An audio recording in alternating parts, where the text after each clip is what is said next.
RJD के लोग जो पिछले 30 बरस से मुसलमानों के रहनुमा होने का दावा कर रहे हैं, मैंने उनको आज इस सभा और इस मंच के जरिए ये चुनौती दी।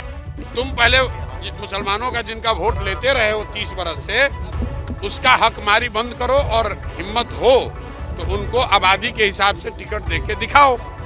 अगर वो स्वीकार कर लें तो बिल्कुल जो मुस्लिम उम्मीदवार को खड़ा करेंगे हम लोग वहाँ मुस्लिम नहीं लड़ाएंगे। अगले साल 2025 में जनसुराज का मुख्यमंत्री बनेगा, जनसुराज की सरकार बनेगी, उसमें इफ बट किंतु परंतु मत रखिए। हमारी लड़ाई आरजेडी से है ही नहीं, जनसुराज की लड़ाई सीधे एनडीए से है। आरजेडी तो ना 3 में ना 13 में, आरजेडी को कौन पूछ रहा है? लड़ाई हम में और एनडीए में है। समाज के सभी वर्गों की भागीदारी उनकी जनसंख्या के हिसाब से देने की जो बात कही गई है, उसके तहत मुसलमानों की आबादी के हिसाब से कम से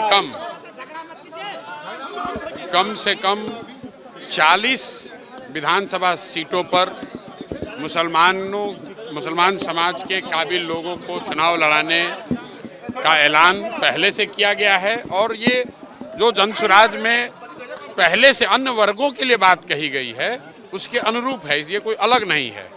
दूसरी बात जो मैंने कही आरजेडी वाली, आरजेडी के लोग जो पिछले 30 बरस से मुसलमानों के रहनुमा होने का दावा कर रहे हैं, मैंने उनको आज इस सभा और इस मंच के जरिए ये चुनौती दी और आपके जरिए भी कह रहा हूँ।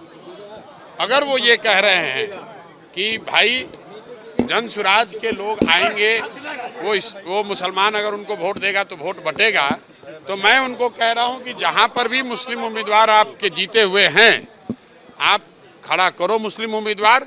हम वहां मुस्लिम नहीं लड़ाएंगे, हम वहां हिंदू लड़ा लेंगे, कोई बात नहीं है। तुम पहले मुसलमानों का जिनका वोट लेते रहे हो 30 बरस से, उसका हक मारी बंद करो और हिम्मत हो तो उनको आबादी के हिसाब से टिकट देके दिखाओ। वोट तो तुमने लिया है, ये हमने उनको चुनौती दी है। अगर वो स्वीकार कर लें तो बिल्कुल जो मुस्लिम उम्मीदवार को खड़ा करेंगे हम लोग वहाँ मुस्लिम नहीं लड़ाएंगे। अरे भैया, दल बना नहीं और आप सीएम कौन होगा? अगले साल 2025 में जनसुराज का मुख्यमंत्री बनेगा, जनसुराज की सरकार बनेगी, उसमें इफ बट किंतु परंतु मत रखिए।